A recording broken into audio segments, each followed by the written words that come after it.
Mchungaji Godfrey Mshihiri wa kanisa la EAGT Mongolandege.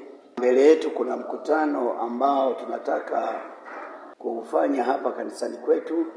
Ni agizo kuu la Yesu Kristo tukisoma katika Marko 15. Inasema enendeni ulimwenguni mote mkahubiri injili kwa kila kiumbe. Ni agizo kuu la Yesu Kristo kwamba twende tukahubiri injili. Kusudi la mkutano huu ni watu waokolewe. Kusudi la mkutano huu watu waache dhambi. Kusudi la mkutano huu watu wamjue Mungu. Ni mkutano wa injili ambao tunaufanya hapa kanisani kwetu, lakini utagusa na jamii, maana tutakayoyahubiri tunahubiri mambo ambayo watu waache dhambi ili wamgeukie huyo Mungu. Ina maana utamgusa kila mmoja mkutano huu. Jinsi tulivyolelewa zamani na sasa hivi ni tofauti. Zamani tulikuwa na miko ya wazazi, tulikuwa hatuachi kiholela. Sasa hivi wanandoa wengi wanaachana.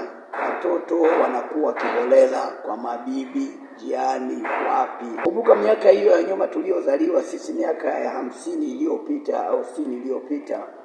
Ni miaka ambayo ina ulezi mzuri sana, watoto wanalelewa vizuri. Lakini kipindi hiki watoto wanaachwa kama watoto yatima. Na mtoto unapomwacha akijihudumia mwenyewe, ana mawazo yake yeye mwenyewe.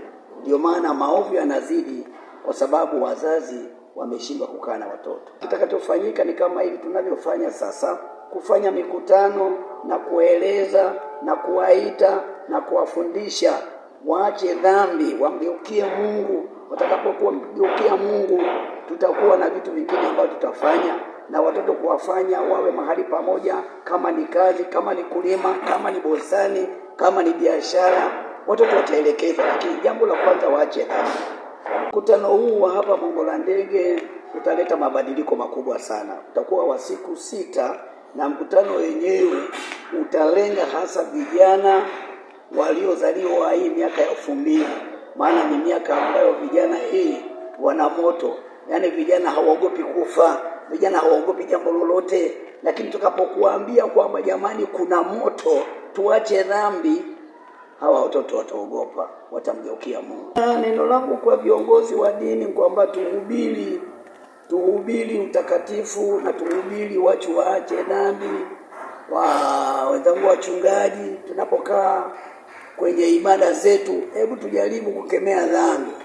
Yaani tujaribu kuwaita watoto. Yesu alisema, njoni kwangu nyote msumbukao na wenye kulemewa na mizigo, nami nitawapumzisha.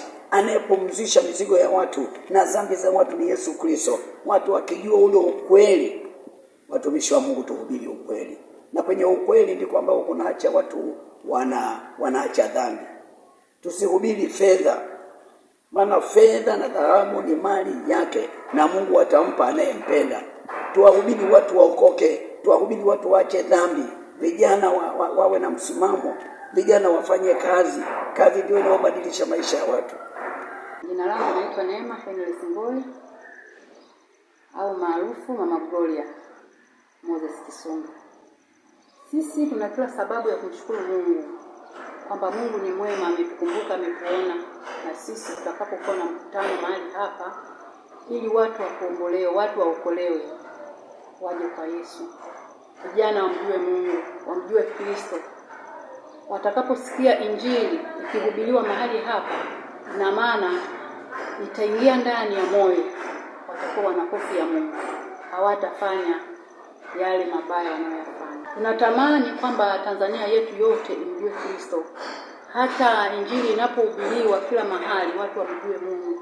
Tukimjua Mungu wote, na maana hakutakuwa na machafuko, hakutakuwa na mambo mabaya, maana kila mtu atakuwa ana hofu ya Mungu. Kwa vijana, wito wangu na kilio changu na maombi yangu ya kila itwapo leo, na tamani wamjue Mungu, wamjue Kristo.